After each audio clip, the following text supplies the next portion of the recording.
अटल जी ने नदियों को जोड़ने का विजन रखा था। मकसद यही था कि जिन नदियों में जरूरत से ज्यादा पानी है उसको सूखाग्रस्त क्षेत्रों तक पहुंचाया जा सके। ಅಟಲ್ ಜನ್ಮದಿನದಂದು ಮೋದಿ ಬಿಗ್ ನಡೆ, ನದಿ ಜೋಡಣೆ ಯೋಜನೆಗೆ ಶಂಕು ಸ್ಥಾಪನೆ, ಕೆನ್ ಬೆಟ್ವಾ ನದಿ ಜೋಡಣೆಗೆ ಕೂಡಿ ಬಂತು ಕಾಲ. ವಿಜಯ ಕರ್ನಾಟಕ ವೆಬ್ ವೀಕ್ಷಕರಿಗೆ ನಮಸ್ಕಾರ, ನಾನು ಶಿವಮೂರ್ತಿ ಸೊರಬ. ವೀಕ್ಷಕರೇ, ನದಿ ಜೋಡಣೆ ಭಾರತದಲ್ಲಿ ಆಗಾಗ ಬಹಳ ಚರ್ಚೆಗೆ ಬರೋ ಟಾಪಿಕ್ ಇದು. ಸುಮಾರು ವರ್ಷಗಳಿಂದ ನದಿ ಜೋಡಣೆ ಬಗ್ಗೆ ದೇಶದಲ್ಲಿ ಚರ್ಚೆ ಆಗ್ತಾಲೇ ಇದೆ. ಆದರೆ ಇದುವರೆಗೂ ಯಾವ ನದಿಗಳ ಜೋಡಣೆ ಕೂಡ ಆಗಿಲ್ಲ. ಆದರೆ ಈಗ ರಿವರ್ ಲಿಂಕ್ ಪ್ರಾಜೆಕ್ಟ್ ಕಾರ್ಯರೂಪಕ್ಕೆ ಬರ್ತಾ ಇದ್ದು ದೇಶದಲ್ಲೇ ಮೊದಲ ಬಾರಿಗೆ 2 ನದಿಗಳ ಜೋಡಣೆ ಆಗ್ತಾ ಇದೆ. ಈ ಮೂಲಕ ಅಸಾಧ್ಯ ಕಾರ್ಯ ಸಾಧುವಲ್ಲ ಎಂಬ ಕೆಲಸವನ್ನ ಪ್ರಧಾನಿ ಮೋದಿ ಸರ್ಕಾರ ಮಾಡಲು ಮುಂದಾಗಿದೆ. ಅದು ಕೂಡ ನದಿ ಜೋಡಣೆ ಬಗ್ಗೆ ಅದ್ಭುತ ಕನಸು ಕಂಡಿದ್ದ ಮಾಜಿ ಪ್ರಧಾನಿ ಅಟಲ್ ಬಿಹಾರಿ ವಾಜಪೇಯಿ ಅವರ 100ನೇ ಜನ್ಮದಿನದಂದೇ ನದಿ ಜೋಡಣೆ ಯೋಜನೆಗೆ ಮೋದಿ ಚಾಲನೆಯನ್ನ ನೀಡಿದ್ದಾರೆ. ಕೆನ್ ಬೆಟ್ಟ ನದಿಗಳ ಜೋಡಣೆ ಯೋಜನೆಗೆ ಶಂಕುಸ್ಥಾಪನೆ ಮಾಡುವ ಮೂಲಕ ದೇಶದಲ್ಲಿ ನದಿ ಜೋಡಣೆ ಚರ್ಚೆಗೆ ಮೋದಿ ಮತ್ತೆ ನಾಂದಿ ಹಾಡಿದ್ದಾರೆ. ಹಾಗಾದ್ರೆ ಏನಿದು ನದಿ ಜೋಡಣೆ ಯೋಜನೆ? ಇದರಿಂದ ಏನು ಲಾಭ? ಇವುಗಳಿಗೆ ವಿರೋಧ ಯಾಕೆ? ಯಾವೆಲ್ಲ ನದಿಗಳ ಜೋಡಣೆ ಮಾಡಲು ಸರ್ಕಾರ ಯೋಚನೆ ಮಾಡ್ತಾ ಇದೆ ಎಂಬುದನ್ನ ಈ ವಿಡಿಯೋದಲ್ಲಿ ನೋಡೋಣ ಬನ್ನಿ.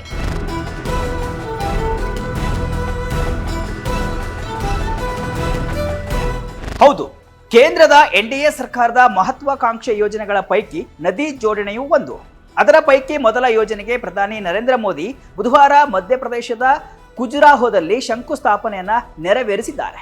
ಮಧ್ಯಪ್ರದೇಶದಲ್ಲಿ ಹುಟ್ಟುವ ಕೆನ್ ಮತ್ತು ಬೆಟ್ವಾ ನದಿಗಳನ್ನು ಜೋಡಿಸಿ ಮಧ್ಯಪ್ರದೇಶ ಹಾಗೂ ಉತ್ತರ ಪ್ರದೇಶದ ಬರಪೀಡಿತ ಪ್ರದೇಶವಾದ ಬುಂದೇಲ್ಖಂಡಗೆ ನೀರಾವರಿ ಸೌಲಭ್ಯ ಒದಗಿಸುವ ಉದ್ದೇಶ ಈ ಯೋಜನೆಯದ್ದು.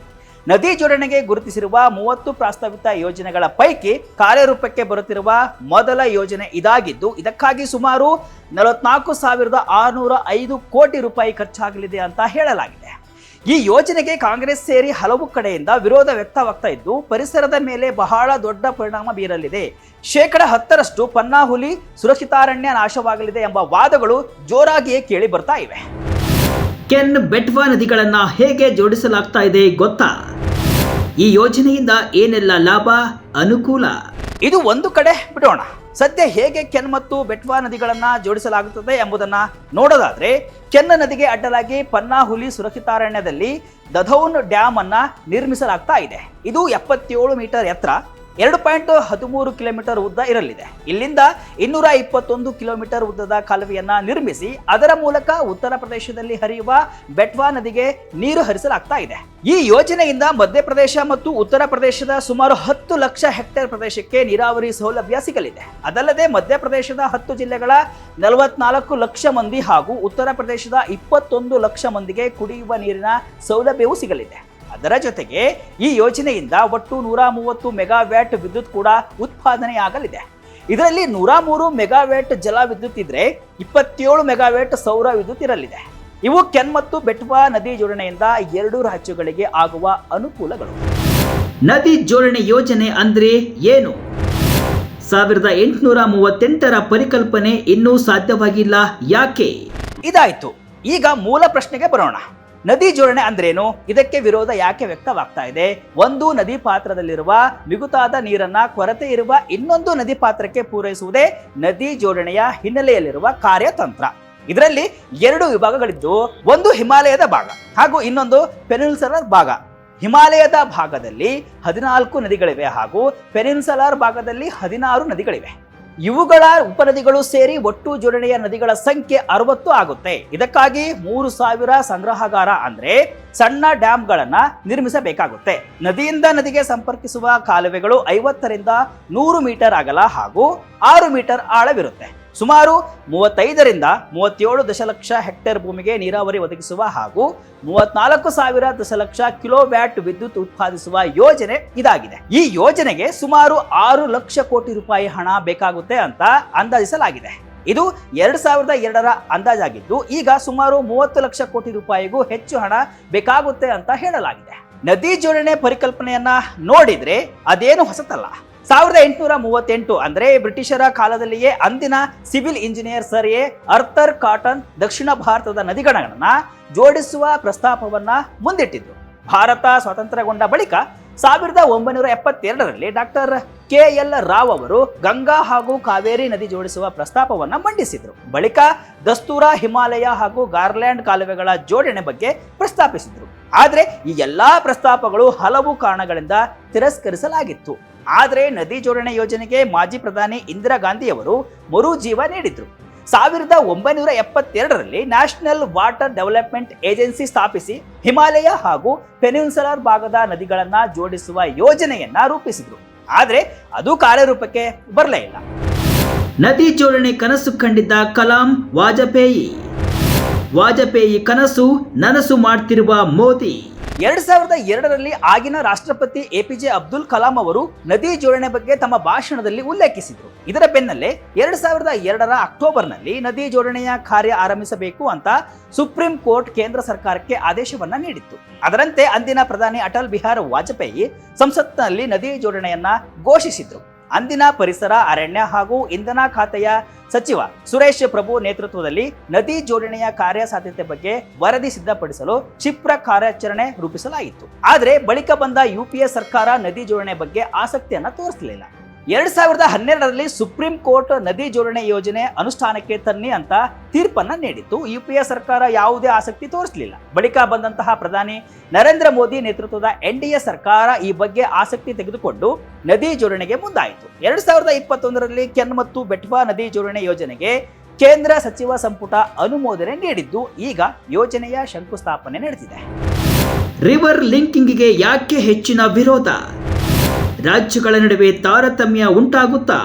ನದಿ ಜೋಡಣೆಗೆ ಬಹಳಷ್ಟು ವಿರೋಧ ಕೇಳಿ ಬರ್ತಾ ಇದೆ. ಯಾಕೆ ಎಂಬುದನ್ನ ನೋಡೋದಾದ್ರೆ ಪ್ರಮುಖವಾಗಿ ಅರಣ್ಯ ನಾಶ, ಪರಿಸರ ನಾಶ ಕಾರಣವಾಗಿ ಕಾಣ್ತಾ ಇದೆ. ಈಗ ಕೆನ್ ಮತ್ತು ಬೆಟ್ವಾ ನದಿ ಜೋಡಣೆ ಯೋಜನೆಯಿಂದ ಪನ್ನಾ ಹುಲಿ ಸುರಕ್ಷಿತಾರಣ್ಯದ 10% ಪ್ರದೇಶ ನೀರಲ್ಲಿ ಮುಳುಗುತ್ತೆ. ಇದರಿಂದ ಅಲ್ಲಿನ ಪ್ರಾಣಿಗಳಿಗೆ ಸಮಸ್ಯೆ ಉಂಟಾಗುತ್ತೆ. ಅನೇಕ ಜಲಾಶಯಗಳನ್ನ ನಿರ್ಮಿಸುವುದರಿಂದ ಅರಣ್ಯ ನಾಶದ ಜೊತೆ ಜನರು ವಸತಿ ಕಳೆದುಕೊಳ್ಳಲಿದ್ದಾರೆ ಎಂಬ ವಾದವೂ ಕೂಡ ಇದೆ. ಈಗಾಗಲೇ ನಿರ್ಮಿಸಿರುವಂತಹ ಜಲಾಶಯಗಳಿಂದ ಮನೆ ಮಠ ಕಳೆದುಕೊಂಡವರಿಗೆ ಪುನರ್ವಸತಿಯನ್ನೇ ಸರಿಯಾಗಿ ಕಲ್ಪಿಸಿಲ್ಲ. ಈಗ ಮತ್ತೆ ನದಿ ಜೋಡಣೆಯಿಂದ ಮತ್ತಷ್ಟು ಜನರನ್ನ ಒಕ್ಕಲೆಬ್ಬಿಸುವ ಪ್ರಯತ್ನ ಇದು ಅಂತ ವಾದಿಸುತ್ತಿದ್ದಾರೆ. ಅದಲ್ಲದೆ ಬಹಳ ದೊಡ್ಡ ಮಟ್ಟದ ಹಣ ನದಿ ಜೋಡಣೆಗೆ ಖರ್ಚಾಗುವುದರಿಂದ ಈ ಯೋಜನೆ ಕಾರ್ಯಸಾಧುವಲ್ಲ ಎಂಬ ಮಾತುಗಳು ಕೂಡ ಕೇಳಿ ಬರ್ತಿವೆ. ಜೊತೆಗೆ ಹಲವು ನದಿಗಳ ನಡುವೆ ಅಂತಾರಾಜ್ಯ ವಿವಾದಗಳಿದ್ದು ನದಿ ಜೋಡಣೆಯಿಂದ ನೀರು ಹಂಚಿಕೆ ವೇಳೆ ಒಂದು ರಾಜ್ಯಕ್ಕೆ ಬೆಣ್ಣೆ, ಒಂದು ರಾಜ್ಯಕ್ಕೆ ಸುಣ್ಣ ಎಂಬ ತಾರತಮ್ಯಗಳು ಆಗುವ ಸಾಧ್ಯತೆಯೂ ಇದೆ. ಅದರ ಜೊತೆ ನದಿಗಳ ಜೋಡಣೆಯಿಂದ ಪರಿಸರಕ್ಕೆ ಹೊಡೆತ ಬೀಳಲಿದ್ದು ಹವಾಮಾನ ವೈಪರೀತ್ಯಕ್ಕೆ ದಾರಿ ಮಾಡಿಕೊಡುತ್ತೆ ಅಂತ ಹೇಳಲಾಗ್ತಾ ಇದೆ. ಯಾವೆಲ್ಲ ನದಿಗಳ ಜೋಡಣೆಗೆ ಕಾರ್ಯತಂತ್ರ? ಇನ್ನು ಭಾರತ ಸರ್ಕಾರದ ಮುಂದೆ ಯಾವೆಲ್ಲ ನದಿಗಳ ಜೋಡಣೆ ಬಗ್ಗೆ ಪ್ರಸ್ತಾಪ ಇದೆ ಎಂಬುದನ್ನ ನೋಡೋದಾದ್ರೆ ಹಿಮಾಲಯನ್ ಭಾಗದಲ್ಲಿ 14 ನದಿಗಳ ಜೋಡಣೆ ಇದ್ರೆ ಪೆನಿನ್ಸುಲರ್ ಭಾಗದಲ್ಲಿ 16 ನದಿ ಜೋಡಣೆ ಯೋಜನೆಗಳಿವೆ. ಹಿಮಾಲಯನ್ ಪ್ರದೇಶದಲ್ಲಿ ಗಂಗಾ, ಯಮುನಾ, ಕೋಸಿ ಸೇರಿ ಅನೇಕ ನದಿಗಳು ಈ ಯೋಜನೆಯ ಭಾಗವಾಗಿವೆ. ಪೆನಿನ್ಸುಲರ್ ಭಾಗದಲ್ಲಿ ಮಹಾನದಿ ಹಾಗೂ ಗೋದಾವರಿ ನದಿ ಜೋಡಣೆಗೆ ಪ್ಲಾನ್ ಮಾಡಲಾಗಿದೆ. ಇನ್ನು ಗೋದಾವರಿ ಹಾಗೂ ಕೃಷ್ಣಾ ನದಿ ಜೋಡಿಸಲು ಪ್ಲಾನ್ ಮಾಡಲಾಗಿದ್ದು ಇದರಲ್ಲಿ 3 ಬೇರೆ ಬೇರೆ ಯೋಜನೆಗಳಿವೆ. ಅದೇ ರೀತಿ ಕೃಷ್ಣಾ ಪೆನ್ನಾರ್ ನದಿ ಸಂಪರ್ಕಕ್ಕೆ ಯೋಜನೆ ರೂಪಿಸಲಾಗಿದ್ದು ಇದರಲ್ಲೂ 3 ಬೇರೆ ಯೋಜನೆಗಳಿವೆ. ಪೆನ್ನಾರ್ ಹಾಗೂ ಕಾವೇರಿ ನದಿಯನ್ನ ಕೂಡ ಸಂಪರ್ಕಿಸಬೇಕು ಅಂತ ಪ್ಲಾನ್ ಅನ್ನ ಮಾಡಲಾಗಿದೆ. ಮೇಲಿನ ಯೋಜನೆಗಳು ಮಾತ್ರವಲ್ಲದೆ ಕಾವೇರಿ, ವಗೈ, ಗುಂಡಾರ್ ನದಿಗಳ ಜೋಡಣೆ, ಕೆನ್ ಬೆಟ್ವಾ ನದಿ ಜೋಡಣೆ, ಪರ್ಬತಿ, ಕಲಿಸಿನ್, ಜಂಬಲ್ ರಿವರ್ ಲಿಂಕಿಂಗ್, ಪರ್ ತಾಪಿ, ನರ್ಮದಾ ನದಿಗಳ ಜೋಡಣೆಗೆ ಪ್ಲಾನ್ ಅನ್ನ ಮಾಡಲಾಗಿದೆ.